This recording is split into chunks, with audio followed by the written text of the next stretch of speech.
हमारे जीवन की कहानी बनी है। हर स्त्री में सीता हो और हर पुरुष में राम के दर्शन हो, हमारी नगरी अयोध्या बन जाए और हमारे चौथा काल लग जाए, जो कोई असंभव नहीं है।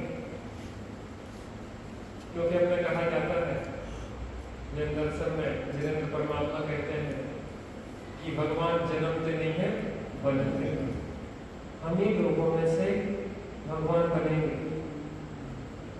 जब रावण जैसा पापी भी भविष्य में भगवान बन सकता है, जब अंजन निरंजन बन सकता है, तो हमने क्या करना है? हमारा जीवन तो बहुत अच्छा है, हमारा जीवन तो बहुत अच्छा है। हम तो जिनेंद्र परमात्मा की बात को सुन रहे हैं, समझ रहे हैं, जीवन में ला रहे हैं शक्ति प्रमाण। एकदम से परिवर्तन नहीं आता, परिवर्तन धीरे धीरे आता है। लोगों को लगता होगा कि क्या होता है, नहीं आप बदल गए, आप बदल रहे नहीं, आप बदल गए। आपकी सोचने की, समझने की, विचारने की क्षमता में परिवर्तन आया है। पहले आप जहाँ थोड़ी थोड़ी बातों पर उत्तेजित हो जाते थे, जहाँ आप नकारात्मक सोचते थे, जहाँ किसी के अहित की बात सोचते थे, अब आप उस रूप सोचना कम कर दिया। इसको परिवर्तन ही है। रोग का न बढ़ना भी लाभ है। कहते हैं कि भैया स्वास्थ्य स्थिर है, स्थिरता को अच्छा माना है। अरे आपकी बीमारी नहीं बढ़ी, आपका रोग नहीं बढ़ा, ये भी बहुत बड़ी बात है। नहीं तो हमारा तो रोग निरंतर बढ़ता जा रहा था, कीटाणु मिथ्यात्व के वायरस फैलते जा रहे थे और हमारे पूरी तरह से ग्रसित करते जा रहे हैं, और जिसके फल में नरक में वो जाने पाते थे। पता 5 पापों का फल है नरक, 5 पापों के सेवन का फल है नरक, सप्त व्यसन सेवन का फल है नरक, और मिथ्यात्व के सेवन का फल है निबोध। सप्त व्यसन से बड़ा पाप है मिथ्यात्व, इस देह को निज मानना सबसे बड़ा यह पाप है। सब पाप इसके पुत्र है, ये पाप का ही पाप है। कितना बड़ा पाप कर रहे हैं, ये अपने को देह रूप देख रहे हैं। हमारे महापुरुष अपने को देह से भिन्न विदेही देख रहे हैं।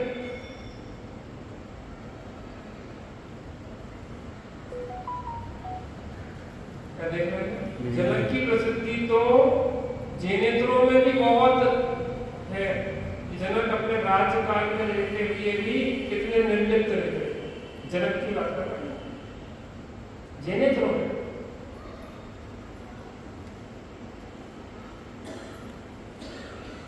जीवन जिया जा सकता है। इन पागलों की दौड़ से हटके जीवन जिया जा सकता है।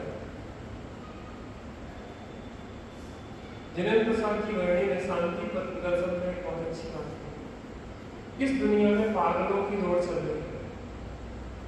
इनकी चल रही है, पागलों की दौड़ चल रही है, और दूसरे पागल तुम्हें भी दौड़ाना चाह रहे हैं।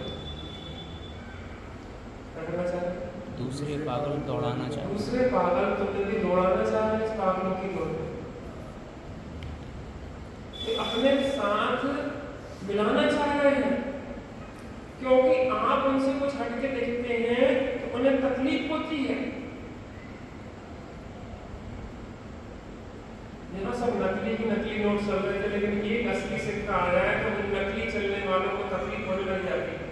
ये एक असली हमारे सबके नकली बने को खोल देगा, इसको छोड़ देगा, खोल देगा। तो वो जो एक ज्ञानी है वो अनेक अज्ञानियों को कांटा बन जाता है, कांटा बन जाता है। अरे इसको देखते हैं तो हमें तकलीफ होती है कि ये इतने शांति से जी रहा है और हम कितने परेशान। तो कहते हैं इस दुनिया में पागलों की दौड़ चल रही है, और जो सब पागल तुम्हें अपने साथ दौड़ाना चाह रहे हैं। रुकना मना है, गिर पड़ो तो पट्टी बांध लो, फिर दौड़ने लगे।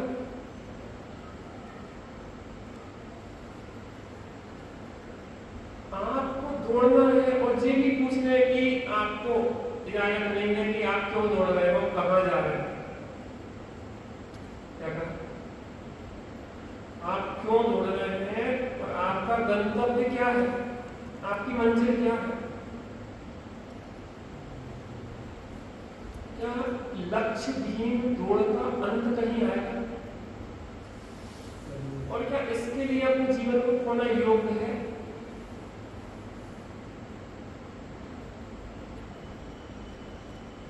इस अंतहीन लक्ष्यहीन दौड़ में अपने जीवन को खोना योग्य है क्या? जब मनुष्य पर यह कितनी कीमती है, इसका एक एक क्षण कोस्तों मणि से भी कीमती है। और हम किन व्यर्थ के कार्यों में एक एक ग्राहक के साथ माता पक्षी में एक एक समय कोस्तों मणि से भी कीमती जो है उसको लगा देते व्यर्थ की माता पक्षी। हम विश्वास कर जो होने योग होता बस हो ही हो रहा है, जो होने योग होता बस हो ही हो रहा है। स्वयमेव इस जगत का सब काम हो रहा है, स्वयमेव इस जगत का सब काम हो रहा है। हमको भी धीरे धीरे सावधान हो रहा है। कल हमने आनंद भैया को देखा, पिताजी को लग गई, दूल्हे की हड्डी टूट गई, फिर भी वो नॉर्मल। मैंने भाई साहब इस तथ्य के आने लगे बताओ स्वाध्याय सुनने का ये प्रभाव है कि अपन कर क्या सकते हैं। जो होने योग्य होता बस हो ही हो रहा। जिसकी हड्डी टूट गई वो भी कह रहा है जो होने योग्य होता बस हो ही हो रहा है। स्वयमेव इस जगत का सब काम हो रहा। मुझे तो चमत्कार नहीं हो गया। जहाँ सवनपुरता में बैठा तो एक जगह दुखी है, डिप्रेशन में जी सवनपुरता है, बाहर से एयर कंडीशनर में बैठा है, नोटों की गड्डी घेरों में बैठा। रात में क्या करते हैं डबल बेड पे नोट बिछा लेते कि वो ईडी वगैरह वाले हैं ना, तो क्या नहीं कर पाए पकड़ नहीं पाते, डबल बेड के नीचे नोट की गड्डी और आराम से सोते। नोटों की गड्डी पे सोते हुए एयर कंडीशनर के बीच में सोते हुए ना तो दिन में चैन है ना रात को नींद है। सब प्रकार की अनुकूलताएं हैं बाहर में और यहाँ पे बाहर की सब प्रतिकूलताएं हैं और फिर भी आनंदित है। स्वयमेव इस जगत का सब काम हो रहा है, स्वयमेव इस जगत का सब काम हो रहा है। हमको भी धीरे धीरे सावधान हो रहा। हमारा बचपन अधिकतर अस्पतालों में बीता। कोई भी बीमार हो, क्योंकि हमारी शुरू से आदत रही सेवा भावी रहे, तो हम अस्पतालों में जाते थे, जो मरीज उसकी सेवा करते थे और अड़ोस पड़ोस वालों की भी सेवा करते थे। जो बीमार है के पास कोई नहीं लिया टिका लिया है तो हम लेता हम करते थे आस पड़ोस वालों को भी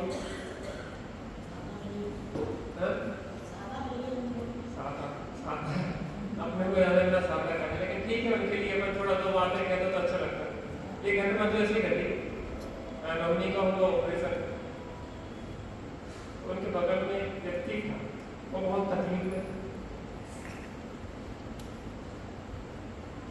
वो बहुत तकलीफ में था।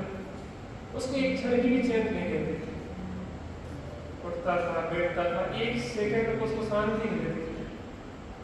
उसके लड़के कोई नहीं थे, लड़कियां थी सब, लड़कियों की शादी हो गई, पत्नी की टीचर थी, बबीना का रहने वाले, बहुत तकलीफ में थे। एक दिन जांच करवाई डॉक्टर ने और रिपोर्ट आई तो डॉक्टर ने उनको बुलाया, तो हम चूंकि बगल में थे तो वो भी हमें साथ में लेके चली डॉक्टर के केबिन। डॉक्टर प्रोटीन थे झांसी, तो प्रोटीन क्या पीते गए थे, तो वो लेके गई तो हम बगल में बैठे, तो उन्होंने पूछा जी कौन है, हमारे कोई नहीं पड़ोसी, आपके साथ कौन है, हमारे साथ तो नहीं, हम अकेले। वो महिला थोड़ी स्ट्रॉन्ग थी, कहते देखो जो बात मैं बता रहा हूँ थोड़ा सा वो चिंताजनक है कि आपके पति को कैंसर और 4th स्टेज में और आज ही रात पर बॉम्बे ले जाना पड़ेगा।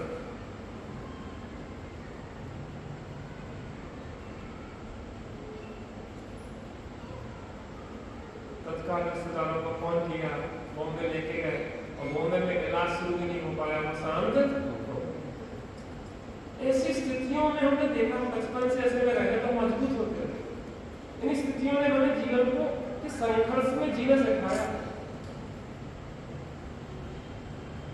संघर्षों से भागा नहीं जाता, संघर्षों के सामने, प्रतिकूलताओं के सामने डट के खड़ा हो जाता है। क्या कहा? राम कथा हमें यह सिखाती है कि प्रतिकूलताओं से कभी भागो नहीं, घबराओ नहीं, आप डट के खड़े हो उसके सामने। प्रतिकूलताएं तब हावी होती हैं जब आप उनसे डरते हैं, घबराते हैं। विवेकानंद के जीवन की घटना है, बंदर पीछे लग गए उनके, बंदर पीछे लग गए, भाग रहे थे वो आगे, बंदर पीछे, बहुत परेशान थे, हाँफते जा रहे थे। बाबा जी ने कहा रुक जाओ,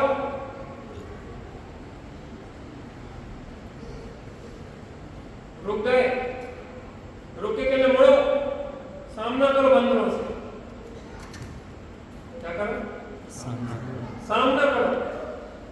और जैसे ही उन्हें टर्न लिया और बंदर भागते हुए दिखाई दिए, कहते बंदर भुड़की, आप बंदरों से डरोगे तो बंदर तुम्हें डराएंगे, और बंदरों के सामने खड़े रहो तो चुपचाप सरक लेंगे सब, एक एक करके। कुत्तों से भागोगे तो कुत्ते पीछे भागेंगे, और सामने खड़े हो जाओगे तो कुत्ते दुम हिला के भाग जाएंगे। ऐसे कर्मों की तो सुनो, कर्मों से भागना नहीं है, कर्मों के आगे डट के खड़े होना है। मोक्ष के प्रेमी हमने कर्मों से डरते देखे, मोक्ष के प्रेमी हमने कर्मों से डरते देखे। मखमल पर सोने वाले भूमि पर चलते देखे, मखमल पर सोने वाले भूमि पर चलते देखे। सरसों का भी एक दाना तन के तन पर चुभता था, सरसों का भी एक दाना तन के तन पर चुभता था। काया की सुध नहीं, काया की सुध नहीं, धड़कन भगते देखे, मोक्ष के प्रेमी हमने कर्मों से डरते देखे। जन्म के सामने भी समस्या है, सीधा का विवाह कर दिया रामचंद्र जी से, लेकिन चंद्रगति विद्याधर ने किडनैप कर लिया। क्या कर लिया? किडनैप कर लिया, और सबके बीच में बैठा के सामंत सेनापति सब लोग बैठे थे और धमकी देने लगे कि हाँ 4 प्रकार की नीति से सामने वाले को परास्त किया जाता है, साम, दाम, दंड और भेद। सामान्य पहले समझाओ उसको प्रेम से, पहले समझा रहे थे किसको?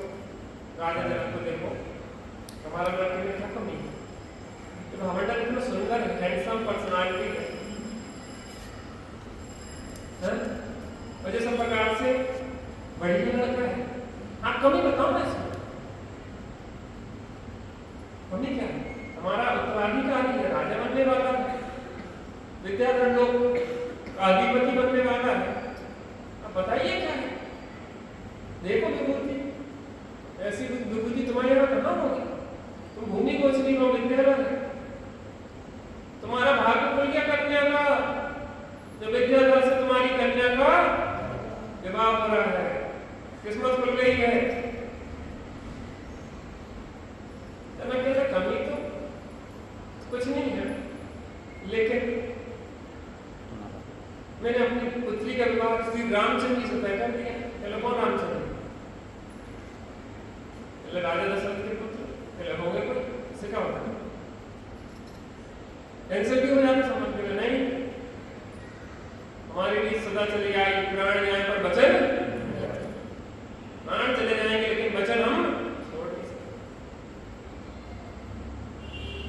ऐसी क्या विशेषता है? चले संकट में उन्होंने हमारी मदद की थी। और हमारे कहा जाता है कि उपकारी का उपकार कभी भूलना न कृतम उपकारम साधु विस्मरन्ति। साधु कभी किए हुए उपकार को भूलते, उसको राई जितना भी उपकार पहाड़ जितना दिखाई देता। इतना सा भी कोई उपकार किसी कोई करते तुम्हारे ऊपर ऐसा लगता है कि इसने बहुत बड़ा वजन रख दिया है। जब तक उसका उपकार न चुका ले तब तक वो हल्का।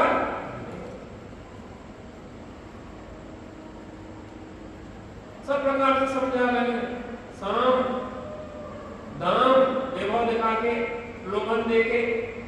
अब देखो आगे और नीति क्या अपनाए।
तुम्हें ऐसी वैसी हो तो बात में आना है, लेकिन सीलवान हो वो गाल में चाटा मारे।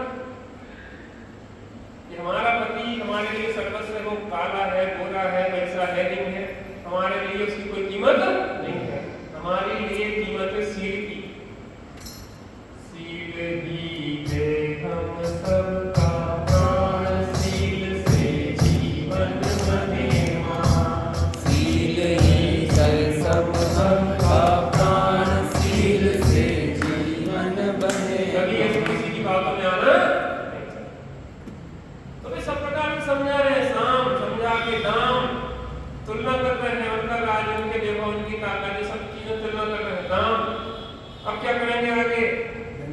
क्या क्या है इसमें सूरवीर का आप विचारे, और हमारे वाक चित्त में सुख से धारे। कहा विपुल बलवान चंद्र गति प्रिय विचार, इनके सन्मुख तुच्छ जानिए ये पृथ्वी चर।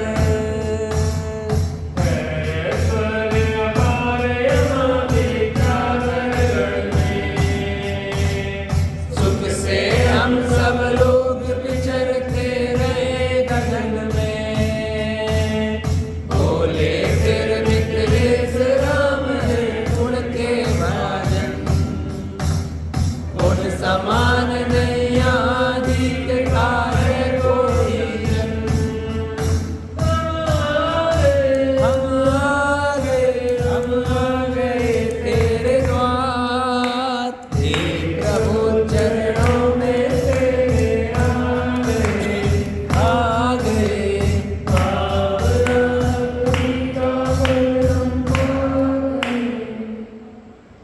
समझा रहे हैं कि रामचंद्र जी में क्या रखा है। भूमि गोचरी है, हम विद्याधर लोक के वासी हैं, और यहाँ पे ऐश्वर्य अपार है विद्याधर लोक का। यहाँ पे हम लोग बहुत सुख से रहते हैं, और हम आकाश में विचरण करते हैं। विद्याधर का विचरण करते हैं, आकाश मार्ग के पास विद्या होती है, जन्म से ही जो आकाश में विचरण करते हैं। उसके बाद गुस्सा आ गई किसको? जनक को, ये तो लगे अपनी अपनी बात तोड़ने।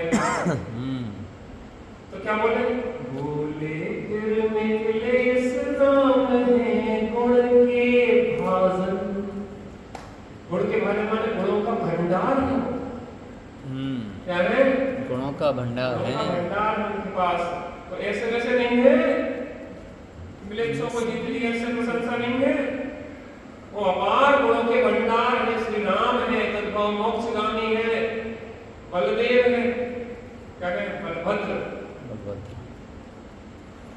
उनकी बात उन जैसा कोई दूसरा नहीं, न जिनेंद्र परमात्मा जैसा कोई देव नहीं है, वैसे राम जैसा कोई दूसरा।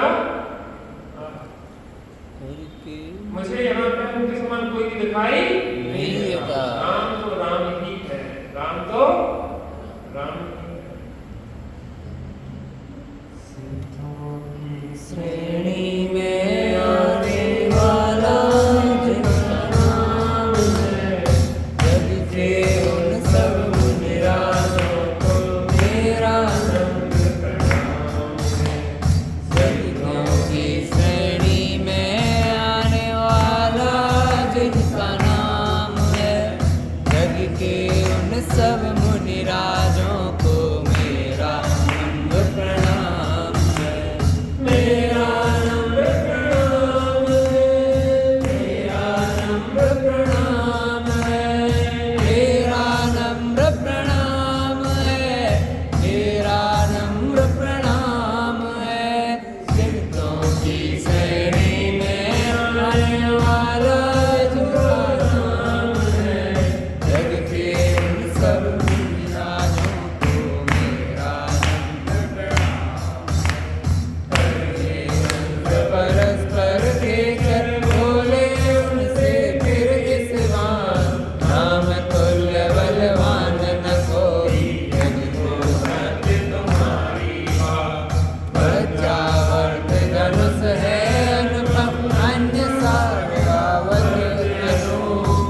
को वाणी हुए विफल तो सीता होगी राजपुत्र भामंडल सूरत कर जनक मन में संदेह फिर भी आँखों से सीता की श्रेणी में आने वाला जिनका नाम है जग के उन सब मुनिराजों को मेरा नम्र प्रणाम है जग के उन सब मुनिराजों को मेरा नम्र प्रणाम है। फिर मीटिंग हुई, मंत्रणा की गई। सही। मंत्री इसलिए कहा जाता है कि वो मंत्रण करते हैं, मंत्री। तो मंत्रणा हुई, ये तो मान नहीं रहे, ये तो अपनी बात पे अड़े हुए हैं। अब कैसे इन्हें अपने राजपुत्र भामंडल से सीता का विवाह कैसे किया जाए? तो देखिए, एक शर्त है। क्या बात है? कौन सी शर्त है?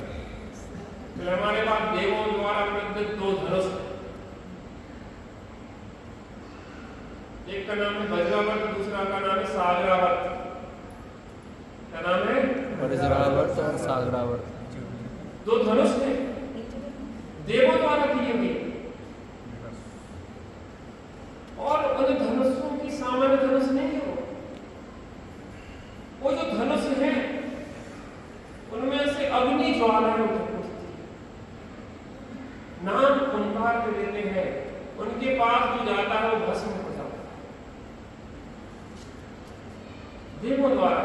और अगर तुम्हारे राम और लक्ष्मण इस पे प्रत्यंच चढ़ा देते हैं, डोर चढ़ा देते हैं, तो तुम सीता का विवाह राम से कर देना, अन्यथा भामंडल सीता का हरण करके जबरदस्ती लेके आए।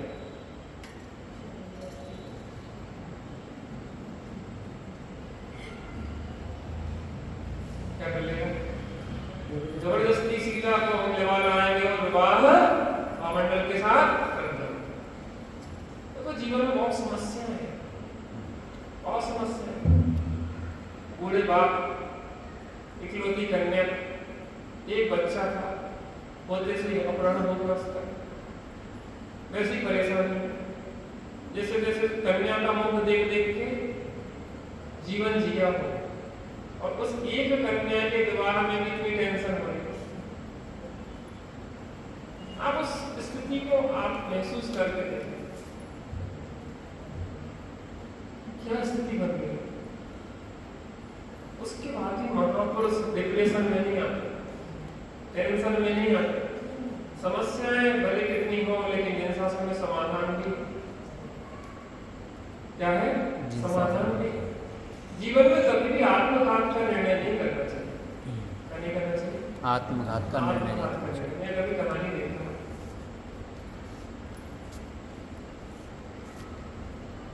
तो कॉलेज में रैगिंग होती है ना, सीनियर्स क्या है जूनियर्स को परेशान करते। तो एक माता इकलौता लड़का, और रैगिंग के कारण क्या हुआ, उसने आत्महत्या कर ली। पिताजी उसी चिंता में चल बसे, अकेली मां।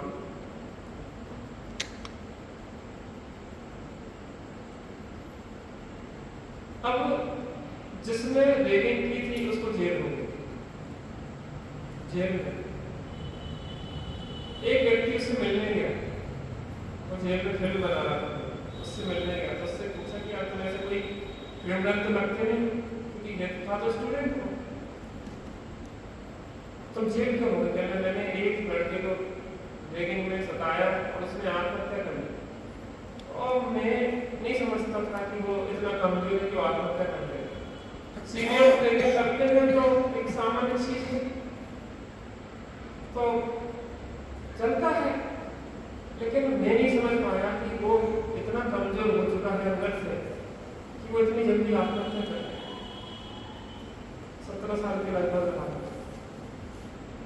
फांसी लगा के पंखे से, और आत्महत्या कर ली। एक सत्य घटना घटी। एक जगह था तो 2 लड़कियां थी उनकी, एक लड़की बाहर पढ़ती थी, अचानक उस लड़की ने फांसी लगा ली फांसी से अपने जेल समाज से। अब सोचिए जिनका लड़का नहीं है 2 लड़कियां और एक लड़की ने क्या किया हो फांसी लगा ली। तो उस समय वहां रहा और उनकी तकलीफ को देखा मैंने नजदीक से। माता पिता का क्या हाल होगा उस स्थिति में, क्योंकि हमारी आदत में है कि हम लोगों की फीलिंग्स को बहुत नजदीक से देखने का प्रयास करते। हम कोई फिल्म भी देखते हैं तो हमारे आंसू आने लग जाते हैं उसके साथ, क्योंकि हम उसमें डूब के देखते कि यार क्या स्थिति में वो जैसी तकलीफ है वो वैसी तकलीफ हमें महसूस हो जाती। तो उन लोगों को मैंने देखा कि क्या तकलीफ होती है जब किसी की जवान लड़की आत्महत्या करके मर जाए। एक और घटना घटी एक जगह पे कि किसी ने उसकी बहन के लिए कुछ उल्टा सीधा मैसेज किया और वो गया और फांसी लगा के आ गया मैंने फांसी लगा ली। हम इतने कमजोर हैं क्यों आगे? हम इतने कमजोर क्यों हैं? छोटी सी बात होगी मर गए, छोटी सी बात होगी मर गए। जो कोई समझदारी बहादुरी की बात नहीं है कि आपको समस्या से भागना कोई समाधान नहीं है। समस्या के सामने डट के खड़े होना पड़ेगा। और कब तक भागोगे? इस भाव की समस्याओं से भाग गए, अगले भाव में फिर समस्याएं आएंगी, उससे ज्यादा आएंगी। दुख से बचने का उपाय आत्मघात नहीं आत्मसाधना है। एक लड़का दिल्ली में मेडिकल कॉलेज में पढ़ाई करने गया, वहां पे तो पहुंचा फर्स्ट ईयर में। वो आया, मैंने पूछा कैसा क्या चल रहा है? अभी कल एक लड़की ने ऊपर से घूम के आत्महत्या कर ली। और होता रहता है, आप अपने बच्चों को बनने के लिए भेज रहे हो और आप भेज रहे भेजो, मुझे कोई दिक्कत नहीं, लेकिन यहाँ पे पाठशाला स्वाध्याय से इतना जोड़ के भेजो कि परिस्थितियों के बीच में सीता अंजना चंदनवाला जैसे कितनी प्रतिकूलता हो तो भी आत्महत्या नहीं करती। ये तो राजकन्याएं थी ना, तुम्हारी लड़के राजकन्या तो थोड़ी ना है, इतनी सुकुमार थोड़ी ना है जैसी वो बनी है अंजना चंदनवाला जैसे। इसके बाद भी इतनी स्ट्रॉन्ग कैसे थी?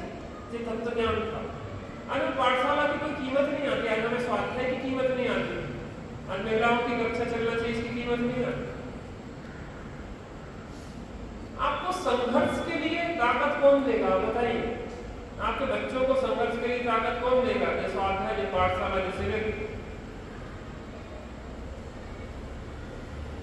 हम लौकिक पढ़ाई के लिए बच्चों को 10-10, 12-12 घंटे के लिए दे सकते हैं। कुछ बच्चे तो ऐसे 50-50 किलोमीटर रोज जा रहे पढ़ने के लिए, यहाँ शायद नहीं होगा ऐसा, क्योंकि स्कूल वो वहाँ है वो बहुत अच्छा है, यहाँ का स्कूल तो खराब है। 50 किलोमीटर भेजते, 1.5 घंटे आने में, 1.5 घंटे आने में, छोटे से बच्चे कनक से बेचारे। और 5-6 घंटा पढ़ाई, कोचिंग, जिंदगी खराब हो जाए। छोटे छोटे बच्चे डिप्रेशन में आ रहे भाई सब। आपने उनसे बचपना छीन लिया, आपने बचपना छीन लिया। पहले 5 वर्ष तक तो स्कूल में एडमिशन नहीं होता था, क्या 5 वर्ष तक तो स्कूल में एडमिशन नहीं होता था। बच्चे ऐसे खेलते कूदते थे, वो मजबूत होने की उम्र है, खेलने कूदने की उम्र है, शरीर बनाने की उम्र है। अब इसे टेंशन दे दोगे तो जीवन भर अगर न्यू कमजोर रह गई तो जीवन का संघर्ष से कैसे झेलेगा? अब अपने जीवन में आप देखो, आपने अपने जीवन में बचपन का भी एंजॉय किया, क्या आपके बच्चे कर पा रहे? नहीं कर पा। आप जब बरसते पानी में ऊपर से गिरते भी झरनों के नीचे दौड़ते फिरते थे गाँव में, देखा बरसते पानी में जब ऊपर से गिरती ना घरों के ऊपर से, यहाँ से वहाँ, वहाँ से वहाँ घूम रहे हैं, अपने मस्ती कर रहे हैं। आजकल बच्चों के पास समय कहाँ है मस्ती? बंद कर देते हम लोग, पानी बरस रहा है अंदर पर। माने बच्चों को बचपना छीन लिया हमने। 2 साल के बच्चे को जबरदस्ती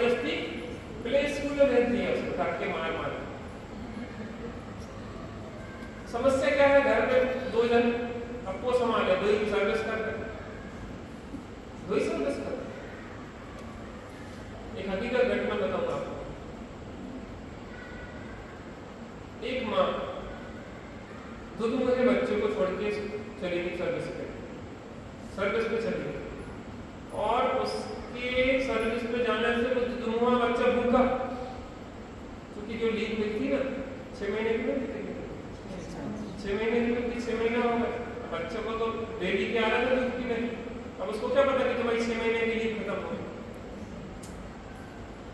अब वो बच्चा भूखा, पता माँ को भी जो बच्चा पीता है ना तो दूध भी आता है स्तर, जैसे गाय होती है ना उसके भर जाते स्तर, ऐसे माँ के स्तर में भी वो दूध भर जाता है। अब वो माँ के स्तर में दूध भरा तो माँ को तकलीफ, और बच्चे को दूध नहीं मिल रहा तो बच्चे को तकलीफ, और यहाँ तक स्थिति आई कि वो दूध सूख गया स्तर में और ऑपरेशन करके उस दूध को निकालना पड़ा। सोचो वास्तविक घटना बता रहा, उस बच्चे को मैं देखता था, उसको देख के इतनी तकलीफ होती थी कि उसकी माँ 8-10 घंटे के लिए बाहर चली गई, उसको पालने के लिए एक आया लगी, उसको आया की जरूरत है कि माँ की जरूरत है, उसको माँ के दूध की जरूरत है, गाय भैंस के दूध की जरूरत है।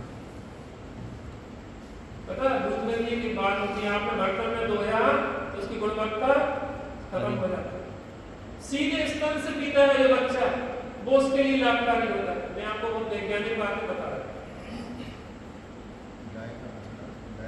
डायरेक्ट पीता है गाय का बच्चा। त्यागी बताते जब बचपन में छोटे थे तो हम गाय के थन से सीधे लग के पीते थे, बस हवा में आया और उसकी गुणवत्ता। बच्चों के साथ सोते थे, आप जैसे सोते थे, हमें अपने परिवार के साथ सोने की नहीं समय, वो कहते थे कि हम गांव में रहते थे, ठंडियों के दिनों में बच्चों के साथ ऐसे लपड़ के सोते थे। इतने प्रेम से आप आज इंसानों को नहीं रख पा रहे, एक समय वो था कि हम जानवरों को प्रेम से रखते थे, और बचने की ऐसे, क्योंकि बच्चों का क्या रहता है कि बाथरूम करना तो खड़े होके वो खड़े होके जाते, तो वो चले जाते, तो वो बाहर जाके उनकी एक आदत है, और अपने बढ़िया छोटे बच्चों के साथ लपड़े सोते। आप उनसे आत्मीयता देंगे, मैंने ऐसा देखा, गैया गुस्सा हो गई, एक जगह में था तो गैया गुस्सा भी हो जाती है, क्योंकि लाड़ करके आप तो कोई बात गड़बड़ हो गई तो गुस्सा हो जाती है, तो उनको नाम ले आ जाओ, वो कही नहीं गुस्सा नहीं हो, अब नहीं होगी गलती, आप चिंता नहीं करो, चलो वो भी ऐसे लड़ जाते हैं आपसे। ऐसा आप प्रेम आत्मीयता होते कि आज इंसानों में आत्मीयता नहीं देते।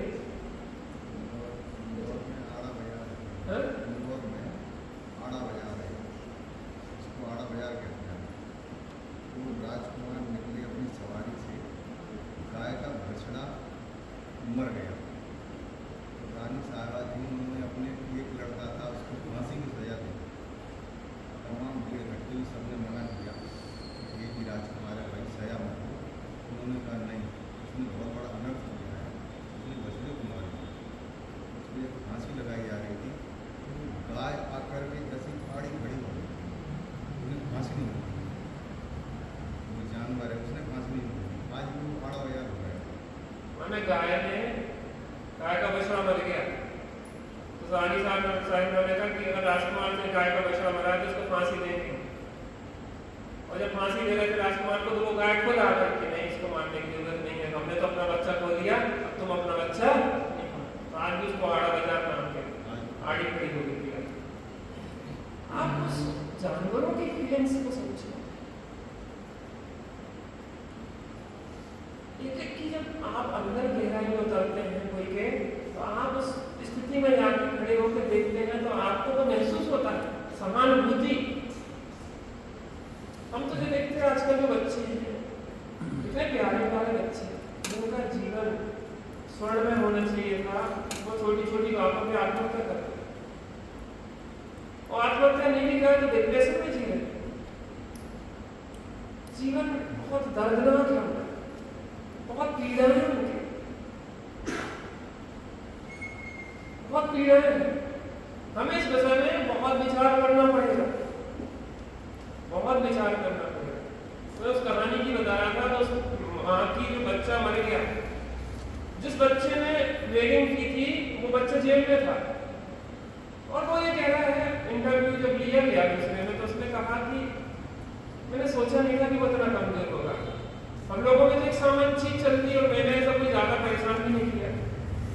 लेकिन पता कई बार क्या होता है कि आप अपनी तकलीफ में हैं और कोई ने थोड़ी सी भी बात की तो आप बहुत देखो भड़क जाते हैं। उसने कुछ किसी बात नहीं की, वो एक नॉर्मल बात कह रहा था, लेकिन आप इतने ज्यादा अंदर से परेशान थे कि उसकी छोटी सी चोट भी आपको, चोट नहीं, सामान्य छोटी बात भी आपने बहुत बड़े रूप में ले ली। और छोटी नॉर्मल हंसी मजाक की कोई बात और आपने पकड़ के अपने जीवन का घात कर। दोष उसका है कि नहीं है वो बात अलग है, लेकिन आपका दोष बहुत बड़ा है। आपकी सहनशीलता इतनी भी नहीं थी, आपके पास इतना तत्व ज्ञान नहीं था, आपके पास इतना वैदिक ज्ञान नहीं था, आपके पास इतने धार्मिक संस्कार नहीं थे कि यह विचार करते दोष से बचने का उपाय आत्मघात नहीं, आत्मसाधना है। ट्रस्ट कर लिया अपने शरीर, आर्ग्यू ट्रस्ट कर लिया अपने शरीर को, क्या है? क्या आप एक सकारात्मक सोच के साथ प्रफुल्लित रह सकते हैं और एक नकारात्मक सोच के साथ सूख सकते हैं? एक नकारात्मक सोच आपको डिप्रेशन में ले जाके आत्महत्या को मजबूर कर सकती है और सकारात्मक सोच उससे निकाल के नॉर्मल कर सकती है। और हम आज देख रहे हैं ना, हम हर क्षण देख रहे हैं ना इस विषय में। आप और जुर्माने की बात सुनते हैं तो समस्याएं हम पर हावी नहीं हो पाती, लेकिन आपके बच्चे नहीं सुन रहे और आपसे ज्यादा उनका जीवन संघर्ष में है, क्योंकि वो आप जहाँ पढ़ने भेज रहे हैं वहाँ आप नहीं है, माता पिता नहीं है, परिवार के लोग नहीं है, और संघर्ष बहुत बड़ा है, कंपटीशन है।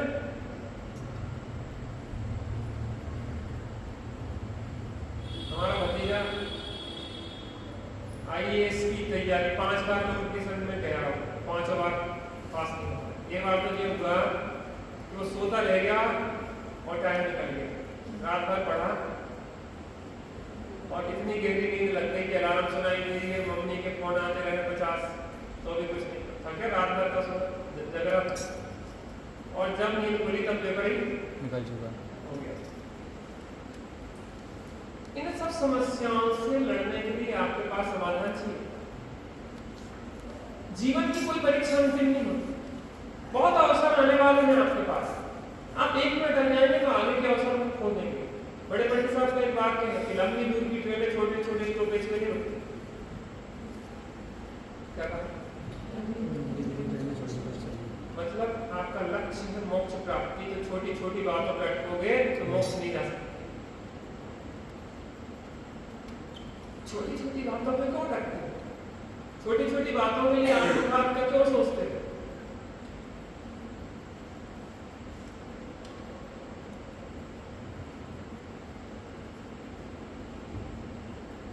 वो व्यक्ति जिसने उसकी रेगिंग की थी वो जेल में था, उसका इंटरव्यू लिया, बहुत तकलीफ में था। मुझे लगता है कि उसकी माँ कितनी तकलीफ थी, उसने अपने को कभी क्षमा नहीं कर पाता और एक दिन उसने भी आत्महत्या कर ली जो जेल में था। वो इतना अंदर में डिप्रेशन में आया। आपको दोनों को संभालना है। अगर किसी ने भावुकता में कोई गलती की तो उसको भी नहीं टूटने देना। क्या उसको मारने से, उसको मरने से आपका बदला पूरा हो जाएगा? उसने भी कर ली। तो जिसने वो वीडियो बना रहा था उसने कहा कि मेरा भी 17 साल का भाई पंखे से लटक के मर गया था। चले पंखे बहुत खतरनाक होते, लेकिन उनके लिए जिनके पास तत्व ज्ञान नहीं, पंखों का दोष है क्या? पंखे ने करवा के करवा दे। जो मानसिकता जो हमारे अंदर है, जो संघर्ष से भागने की मानसिकता हमारे अंदर है, उसको निकालना पड़ेगा। जीवन बहुत बहुमूल्य है। नर हो मिला है मेरा पूर्व कार्य करूंगा, माया जिन शासन अब का पार करूंगा। मेरा निश्चय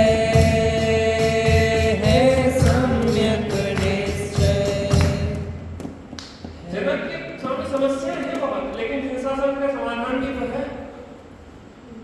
पिता बूढ़ा हो चला हो या बुजुर्ग हो गया हो, जवान कन्या हो और ऐसी समस्याएं लग रही हो तो कितनी समस्याएं बन जाती, टेंशन हो जाता है।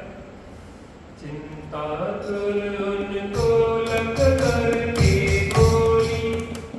हाँ सही है। सिद्धों की श्रेणी में आने वाला इनका नाम है। जग के उन सब निराशों को मेरा नम्र प्रणाम है। मेरा नम्र प्रणाम है। मेरा नम्र प्रणाम है। मेरा नम्र प्रणाम है। सिद्धों की श्रेणी में आने वाला इनका नाम है। जग के उन सब